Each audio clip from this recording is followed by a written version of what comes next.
Hello, my YouTube friends. Thank you for stopping by my channel. Remember to like, share, and subscribe. If you're not subscribed already, you are certainly welcome to join us and become a part of the great things we have going on over here in this channel. So today we're going to talk about another topic in our effective communication series.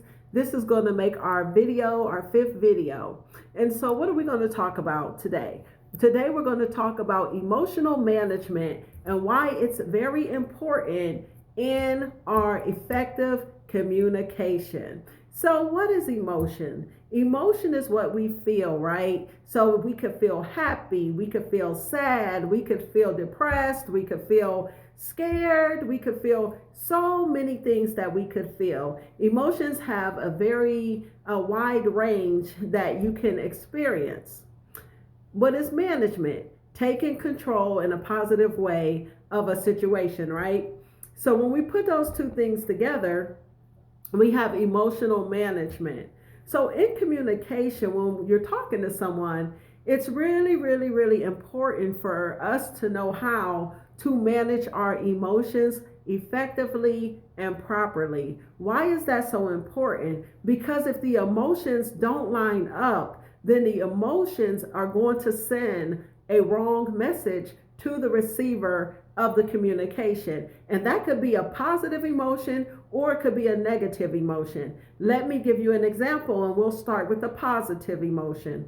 So, say for instance, you're talking to someone and they may be very serious about a topic, but you're bubbly and full of joy and they're telling you and expressing themselves and talking about how serious they are about the topic, but you're just laughing in their face and you don't maybe not mean any harm, but for some reason you can't get that emotion of laughter and joy under control enough to show that you're listening carefully and that you're not laughing at what they may think is an inappropriate time. Have that ever happened to you when you went to someone and you were serious about a topic or you were concerned about something and you were very, very serious and a person may have just started laughing, and the more you expressed your concern, the more they laugh and they're rolling on the floor laughing, and you're thinking you're not taking me seriously or you're not taking my concern seriously. And what that may have done, it may have broken down the communication. It may have made one party walk away. It may have caused an argument because the person may have felt like, or may have accused you of taking life too seriously or taking things too seriously. Or you may have done the same thing by accusing the person of not taking you seriously enough or not taking your concern seriously enough. On the other hand, we could use emotions. Sometimes when a person is trying to express to you how they feel, and all of a sudden you may start crying. And so what does that do? All that crying, and there's nothing wrong with crying if you really feel what you feel, but to the extent that they may not feel comfortable continuing on with the conversation, and we want to make sure we're not using our emotions as emotional manipulation either, because that's possible and sometimes that happens in communication. I want you to shut up, so I'm going to get angry, or I want you to shut up, so, or be quiet, or whatever, so I'm going to start just overwhelmingly crying, or I want to turn it, even though I'm wrong, I want to turn and spin the narrative so that you can be the victim, or so that I could be the victim of you, even though you're the one who's been wrong. So in communication, we want to learn how to receive information, both good and bad, in an emotionally intelligent way,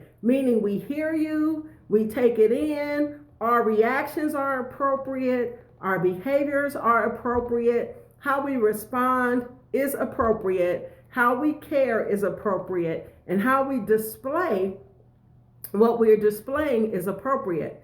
It kind of almost goes back to the congruency communications that we talked about last week, but we want to make sure when we're communicating that we're very appropriate for the situation. Even if we take it lightly, if that person is taking it very seriously, We want to be sure that we are being appropriate to what they're expressing to us.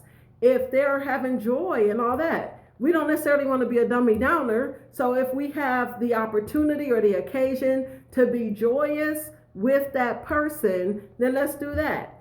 It reminds me of the scripture that tells us to rejoice with those who rejoice and weep with those who weep, right? So if we're kind of standing in line with our fellow person who we're communicating with, and we're standing in line and appropriate with what's going on around us, then we should be okay.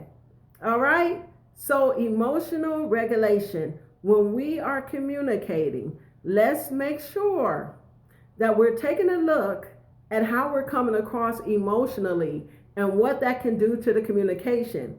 If you ever want somebody to be honest with you, you have to be able to let them be honest with you without them feeling like they're going to do you damage. If they feel like you're so fragile, you're going to break at every little word, they're not going to really be open with you. They might be honest with you, but they might not be open with you. And additionally, they might not even be open with you or honest with you. They might hold a lot of stuff in. And you could only do that for so long before the well breaks. So let's learn. We have a perspective. They have a perspective. We want to allow them to be able to express themselves, and understanding that we're going to be able to handle it emotionally. We're not going to fall apart in laughter. We're not going to fall apart in sadness. We're not going to fall apart, period. They can have a conversation with us and express themselves and receive appropriate emotional regulation. So let's practice that, okay? And so don't forget to practice emotional regulation, and don't forget to like, share, and subscribe. Leave your comment in the comment section. Let me know what you think. Bye.